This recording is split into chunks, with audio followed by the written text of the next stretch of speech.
Hello, friends, and welcome to Embracing Your Season. I'm your host, Paige Peel. Today, we have another amazing guest for you. Her name is Kim Hopkins. She's an independently licensed clinical social worker who has specialized in working with behaviorally challenged kids for more than 25 years. Ms. Hopkins is the Director of Outreach and Communication for Dr. Ross Greene's nonprofit, Lives in the Balance. And we're going to be hearing more about that today, as well as her CPS model, which I guarantee you will change the way that you interact with your kids. So before we get started in the interview today, I want to remind you that you can listen to this show on all major podcast platforms. And if you want to watch the video version of the show, check it out on YouTube. If you happen to listen on Apple Podcasts, we would so appreciate it if you give the show a rating and leave a review. Thank you so much. Make sure you stay tuned to the end of the show when I give my takeaways from the interview here today. So let's get this conversation started with Kim Hopkins on this edition of Embracing Your Season.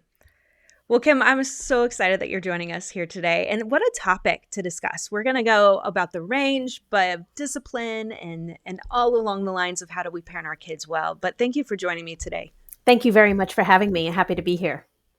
So let's start with, you are the Director of Outreach and Communication at Lives in Balance. So please tell us a little bit more about that and how we can learn more about it. Sure. Lives in the Balance is Dr. Ross Greene's nonprofit. And he is the author of the Collaborative and Proactive Solutions model, which is an empirically based model for caregivers of any kind, parents, educators, providers, to work with kids in a way that is not punitive and based in research and effective. And so we started the nonprofit with two goals in mind. One is to disseminate the model as free as we can make it with lots of different resources. And then also to advocate on behalf of kids who have behavior challenges and their caregivers. We got to change the system. We got to make sure everybody's getting what they need. And so I've been a trainer in the model for about 17 years, and I've been director of outreach for probably 9 years. And so that means that I create some of the resources, do the newsletter, oversee social media, things like that, in addition to training parents and educators and providers in the model. Yeah. Well, you mentioned the punitive. Can you tell us a little bit more about what that looks like and how that's not necessarily a great thing? Right. So we are largely taught as parents and as teachers and as clinical providers, right, that the way to help kids is to punish the behaviors we don't like and reward the behaviors we do like, the carrots and sticks, right? What we like to talk to people about is how that actually misses the boat. What it assumes is that kids do well if they want to. And if they want to do well, they'll do well. And if they don't want to do well, they just won't decide to pull it off. The 50 or 60 now years of research says that is actually not true. This is not a motivation deficit when we see behavior. Kids are plenty motivated. They're motivated because they want to fit in. They want to be in the good graces of the adults they care about, right? There's lots of things like that they are already motivated to achieve. This is not a motivation deficit. Kids do well if they can, which is different than kids do well if they want to. Kids do well if they can. That is what 60 years of research has told us. Research that has nothing to do with Dr. Greene's model. This is other disciplines. Meaning that if a kid is not doing well, it's because something's getting in the way. What we know about what's getting in the way, they lack skills to solve problems. And so if we focus our intervention on helping them solve problems, we give them lots of practice in solving problems. By doing that, we extinguish behavior. We don't need to do it in a punitive, reward punishment way. We don't even need to focus on the behavior itself, right? I mean, how many times have you tried to address a behavior with your kid and they, either clam up or they try to tell you that you're crazy for thinking they did what you saw them do, right? Right. Because they're just trying to avoid being in trouble. We don't need to do the in trouble thing to make change. In fact, there's no research at all that says that actually works long term. What we do know when we parent that way is that we are not breathing honesty with our kids. They get very good at going underground with what they're doing that they know they're not supposed to be doing. They are. They become sneaky, don't they? Yep, it's that let me avoid, right? And I know, I mean, I have a 13-year-old daughter, right, who's about to go to high school, and I'm talking to her a lot about you're going to mess up royally. You're going to mess up in ways that you're going to think we are going to be beyond unhappy, right? And I'm not going to, I'm human. Of course, I might be disappointed or something like that, but you're going to need my help and I want to help you. So if you mess up royally, you're not going to get punished. You're going to get my help. Because if she messes up, it's because she needs help thinking something through, that she's lacking the skill to solve the problem, right? Hmm. And so if she thinks there's a risk in coming to me, she's not going to do it. There were many times, love my parents dearly, but they parented the traditional way. There were many times I needed their help that I didn't ask for it. Hmm. Hmm. That is a generational thing, correct? Like I was even thinking about my own, the way that I was raised, my family of origin and my husband's family of origin, and that becomes our model. And so I know that I love reading and researching, and that's why this conversation is so important. But I didn't necessarily have these resources when my kids were younger, when I felt like we were doing more of the behavior modification as opposed to teaching to improve. So I love actually, in fact, you say this on your website where it says, help kids solve the problems that are causing their concerning behaviors without shame, blame, or conflict. Can you explain a little bit more about what that means to solve problems? Yeah. So, well, we call this an upstream model, and that's loosely based on a fable where there's a community that lives upstream and a community that lives downstream. The downstream community, they look over in the water because people are screaming for help. They're drowning. So they go, oh my gosh, we got to try to pull them out, right? And they do their best. They're exhausted. They're not saving everybody. But what they don't do is dry off, walk upstream, and say to the upstream community, how come people who cannot swim keep falling in the water? What's going on up here?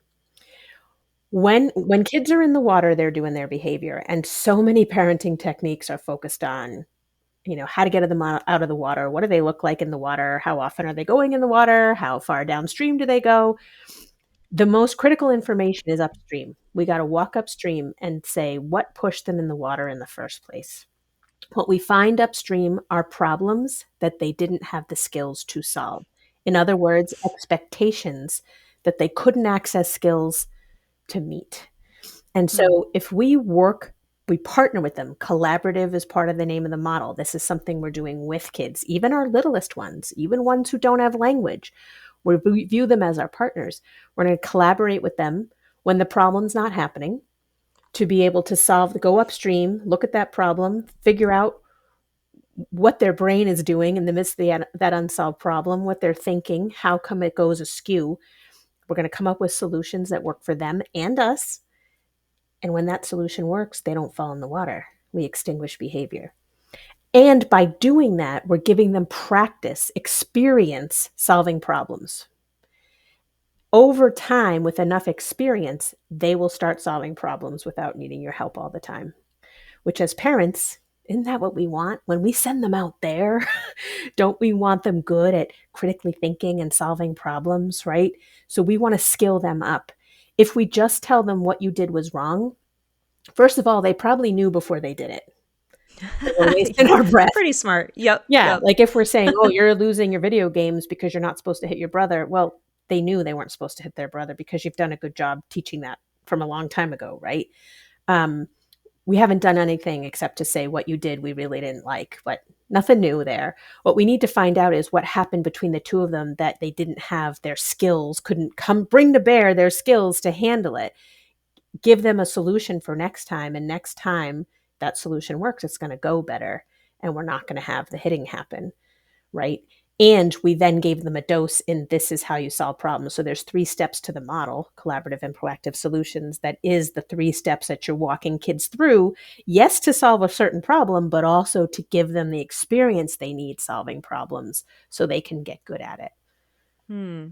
So I love that example that actually happens in my own home where the brothers hit each other, they get frustrated. And so you're saying potentially even having that conversation. I mean, post obviously the incident, but you're saying how can we be preventable to some of these situations? Well, certainly, first off, history is going to tell you, like, oh, gee, we tend to have the boys going after each other after dinner time when there's free time. or something like that, and what's the context, right? Or they tend not to be able to agree on what to watch on TV, or they tend not it doesn't go well if they're playing a game and one of them is losing or one of them is perceived to be cheating, right? We know, and we've got this assessment of lagging skills and unsolved problems that is going to help you define those times that you're pretty sure if they come up again are not going to go well based on history, right? We can also, though, because we know our kids, right? We can anticipate things. So say your kid is changing schools next year, right?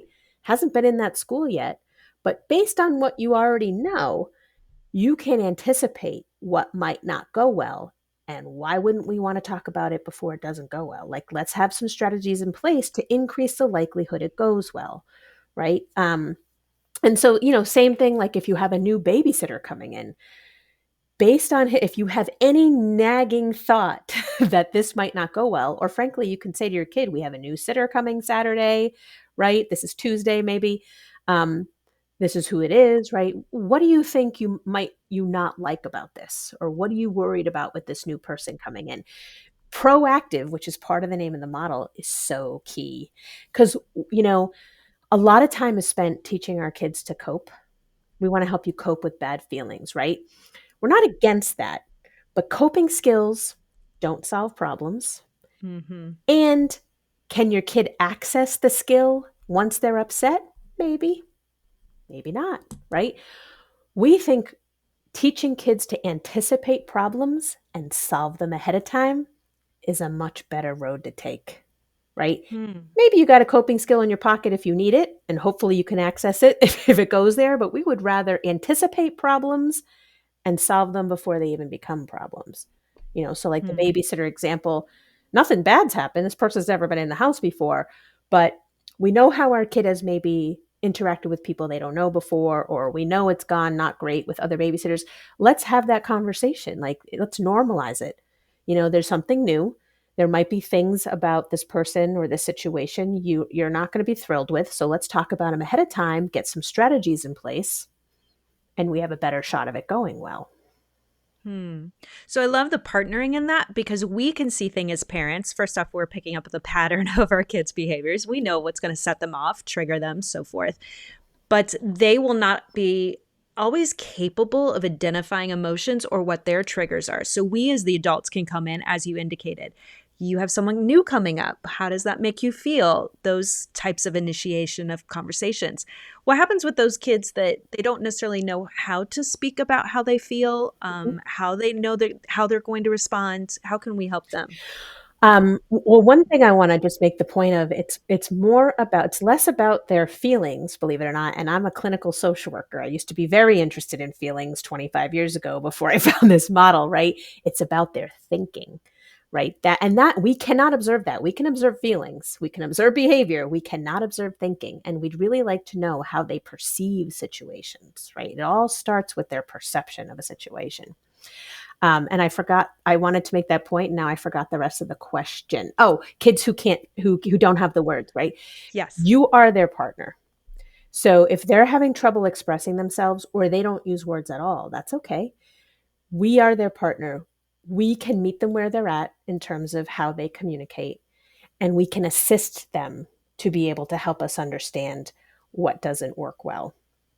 And we can use um, hand gestures, like we can take guesses and they can say thumb up, thumb down, right?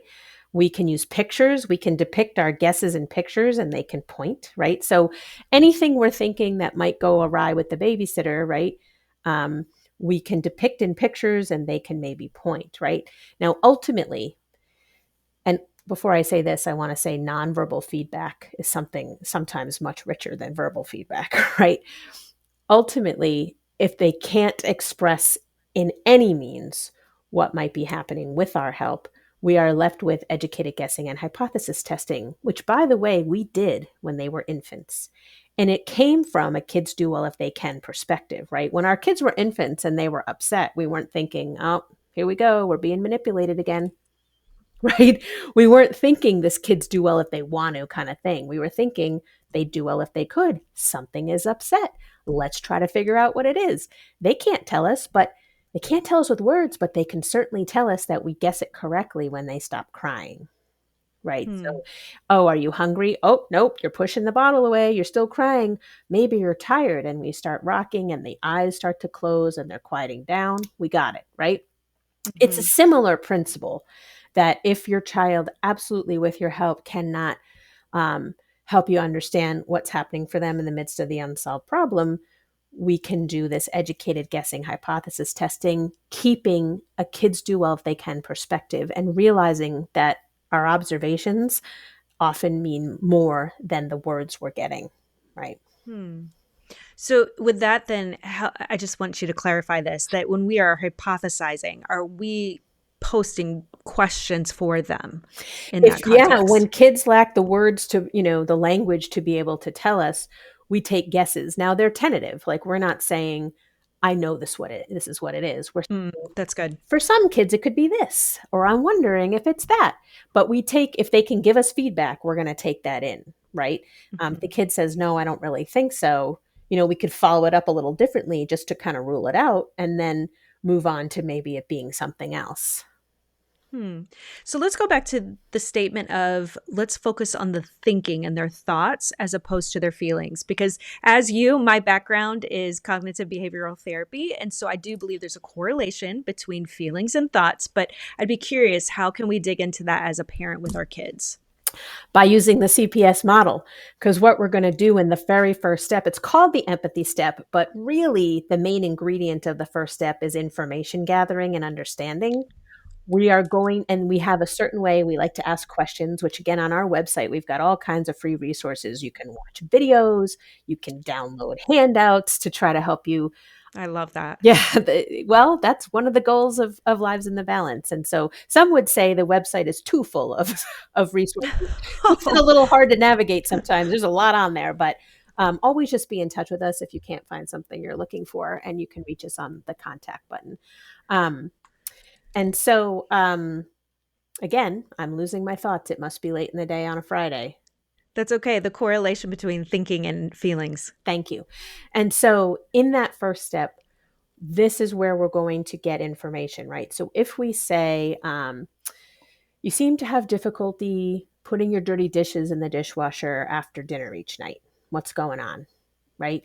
If the kids has words, they might say something, but they're not going to say, well, I'm glad you asked. Here's what's happening. I'm having difficulty shifting mindset and managing frustration and all these. No, that's not what they're going to say. If they say anything, they're going to say, I don't like to. That's information, but it's very surface. I don't yet fully understand their perspective. So I'm going to do what's called drilling for information. You don't like to, fill me in. Or what part don't you like? Right. And here, if they have words to tell me, great. And if they're struggling, I might say, is it the part where there might be food scraps left on the plates and you're worried about touching them? Is it the part where you're really looking forward to your TV show? Is it the Mhm. like what part? And it could be several parts, right? So by asking those types of questions, we might learn something like, I can't stand touching plates when there's food scraps on them. I can't, handle that. That's a thought, right? That is then going to be attached to a feeling of yuck, gross, right? And then the behavior is, I'm not doing it, or whatever it might be. Maybe it's throwing plates if they're very unlucky. But um, we're trying to understand what that could be about because we know our kids well, and we can maybe guess pretty close, but sometimes we're way off because we Sure. can't observe what's going on in their heads. Like a lot of the times I'm surprised by what my kids or other kids are telling me, like I wouldn't have guessed that, like, and I wouldn't have known if you hadn't told me, right? I wouldn't have known. Um, so it's using these different drilling strategies, which are neutral, non-judgmental ways of asking for information to try to understand what their perspective is or what their concern is about the unsolved problem. Takes a little time, no doubt about it. So we're going to do that in step one. Um, do you want me to go into what we do in the other steps, or did you have a different question? No, I love this. I love the practical. Help me Right. out because I'm going to be Right. having these conversations tonight with my kids. Nice. Nice. So once we get once we kind of go light bulb on, right? Now we get how this doesn't go well, right? We were able to check in with things we were thinking about and get some feedback, right? Now we go, now this makes sense, right? Then we're moving on to step 2.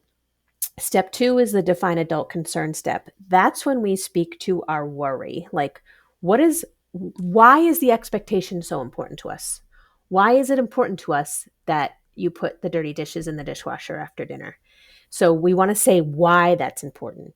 Usually it's something like it's important that it's a fairness thing. We want everybody to help out, or we want to make sure one person is not stuck doing all the jobs or something like that. Like, usually we're worried about health, safety, learning. Like, our expectations come from a really good place. Like, we have really good why they're important. So speaking to why it's important. And step 2 is short. It's one sentence because we're not lecturing.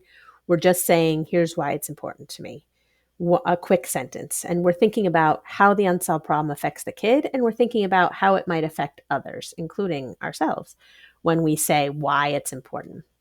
And then step 3, we're lining it up. How do we meet your concern plus my concern? This is the invitation step, right? So I wonder if there's a way we can do something about you being grossed out by the food scraps left on the plates, and also do something about my worry that not one person is stuck with all the jobs. Do you have any Mhm. ideas? This is one I just did recently.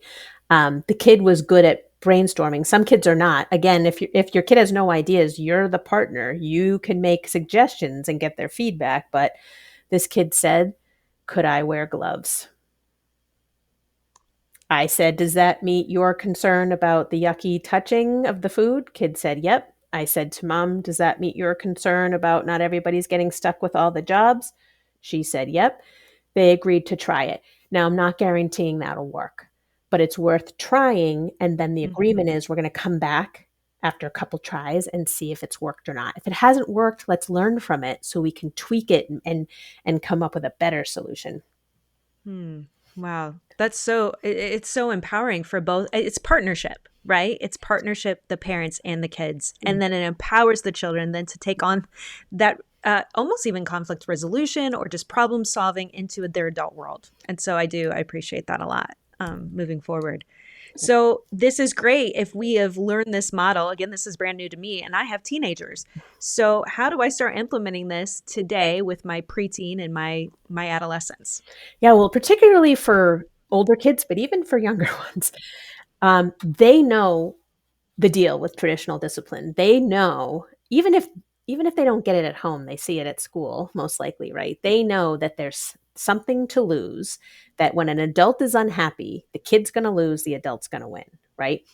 So I like saying, let's be transparent and explicit. And let's tell them that, you know what? We thought we were helping you when we were punishing certain behaviors. We thought when you weren't doing the dishes after dinner, we thought by sending you to your room, that was actually helping you. We realize now that that hasn't helped and it's made things worse. And it's actually made you trust us less, right? We don't want to do that anymore. What we want to do is hear from you what you don't like about it, and then have you hear from us where we're coming from. And then we'll pick a solution that we both like. We are not going to pick a solution you don't like. We're going to pick a solution that we both like. It has to work for both of us, right? So don't worry, parents. We're not picking a solution just because your kid suggests it. If this Sure. kid is like, buy me my own Bose head noise canceling headphones at like That's right. $450, you're not going to be like, oh, okay, right? No, it's not feasible. It's got to be a feasible solution that also, we call it, is mutually satisfactory, meets both sets of concerns. It's got to be doable, meets both sets of concerns. Yeah. Wow. Okay. So these conversations can be implemented even today if you Oh, have yeah. teenagers. And I think Yeah. just tell them, like, we're trying something new and why. Because the more Mm, transparent you can be, you're going to increase comfort level. You're going to decrease this like need to defend, right? Really neat stuff happens with transparency and honesty. mm-hmm. It's really Mm-hmm. disarming, being honest. Yeah. Including saying, I'm not saying you have to put the dishes in the dishwasher after dinner, because here's the thing. You're not forcing that. You're what, like, if your kid refuses, are you holding them and putting the dishes in their hand and then walking them over to the dish? You're not doing that. Even if they're 4, you're not doing that, right? Right. So you're just sort of being like, you know what? I'm not saying you have to. I'm just asking what doesn't work for you about it. You'll say Mm. your very valid worry in the second step that needs to be taken care of, and you're not going to pick a solution that doesn't work for both of you. So, Mhm. The other aspect of that too is I think, especially as our kids get older, hearing from parents that we have made a mistake, how that teaches kids and models that yeah, mistakes are happening. That's part of the process of growing and maturing. And so I love that that can even create more relationship bonding in those times. Yeah. absolutely. Definitely. Yeah, that's great. Oh Mhm. gosh, that's good stuff. Well, I would love to hear more about where people can find all your information. We mentioned the CPS model. They could probably find that online. Tell us more about where we can find those resources that you just told us all about. Yeah, head over to www.livesinthebalance.org. And if you hover over our solution, you can come down to a parents link. And if you open that up, that's all of our resources for parents. Um, if you also hover on our solution, there's CPS with young kids. So if you have little ones, or if you have older kids who, again, are linguistically compromised, you can see videos of the model with kids who have less language. You can also, on that same our solution, go down to CPS paperwork. That's all of our printable resources that are there to help you out. If you're on Facebook, we do have a Facebook page, but we also have a group that has about 102,000 parents in it who are, Oh, wow. yeah, it's called the B Team. Very well moderated by a couple of volunteers. It's not your typical parent group. It is only to learn the model. So please be aware of that, that posts don't get approved if they're sort of, like, well, I want a like-minded community to give me an opinion about such and such. We because the group is so busy, we really Hmm. have a narrow focus. And sometimes the moderators are great about being able to say, you know what, here's a parenting group that would be like-minded individuals that you could ask that question in. So the B Team, which you can also find if you go to our website and you go over to connect, it'll take you to, we have a couple different Facebook groups, but that's the one for parents. You can sign up for our newsletter as well, be the first to know about new resources. We got a lot in store for 2024 that we're very excited about. That is exciting. Again, this is such an amazing resource. And I think parents are going to walk away and really transformative in the way that they parent now because they have a different model that they can use instead of the one that has just been demonstrated throughout generations that obviously is not working. Right. I mean, we're told either you force your kids with carrots and sticks or you drop it. And there's like nothing in between. This is the how do you pursue your expectation, but you don't blow things up in between. And not, Yes. I do want to make the point that sometimes dropping it is the best thing to do in the moment. And we talk about that too. Like, when do you make a conscious upfront decision about expectations you're not going to pursue right now? Because frankly, if your kid has 45 unsolved problems, which our assessment will help you understand, you can't solve them all at once. You're correct. You're going to Yes. need what we call plan C, which is how do we table some of these while we work on our high priorities? And then when those are solved, we'll take something we tabled and work on that. Excellent. Wow. Thank you so very much. I appreciate your time and your wisdom. And thanks for doing all this research and applying the model in such a beautiful way that we can learn from it. So thank you for joining us, Kim. Oh, my pleasure. Thanks so much for the conversation. So I don't know about you guys, but that was super informative for me. I know that I come from a family where punishment, like we had timeouts or we had to sit in the corner, and it was always made to feel again that my parents loved me and they wanted me to modify my behavior. But as Kim indicated, sometimes that makes us feel like we're not good enough or that we're only being evaluated on our performance. And that can cause a lot of negative reactions. But more importantly, Kim said that doesn't even work. We're doing all of these things to help our kids modify their behavior when research is showing us it doesn't even work. So, the CPS model that she describes during this podcast has been super informative. And I think I've always said that there is a difference between punishment and disciplining. Disciplining is all about educating. So Kim walks us through some of this CPS model, and I know that you can hear it at the end, and here it is, just kind of a brief overview. Is the first step is gather information. Why are our kiddos doing what they're doing? It's usually because they are not equipped to solve the problem at hand. She gave the examples of brothers fighting. This happens in my house. I have these conversations with my kids as well. It's like, what's causing this tension? And even if my kids don't have the answer necessarily, we as parents have seen them interact enough with one another that we can pretty much guess.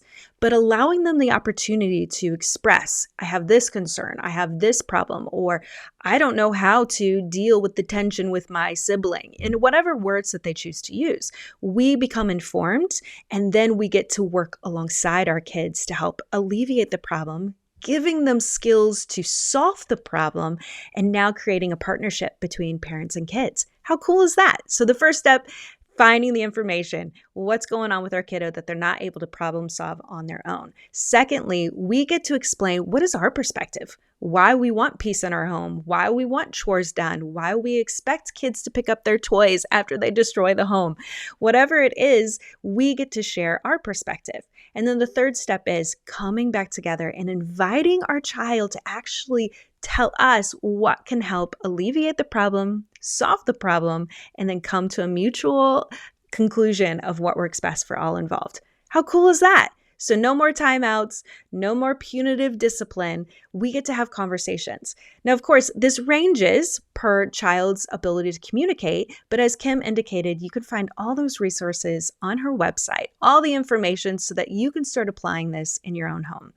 I know for my family, I want to have peace, but I also want to raise healthy kiddos. So this is something that we're definitely going to be applying, even probably today, let's be honest. Again, friends, thanks so much for joining us on Embracing Your Season. This was an amazing episode. Continue to stay tuned because we have awesome guests who are always giving us wisdom, practical advice, and equipping you parents and encouraging you to be the best parent that you could possibly be.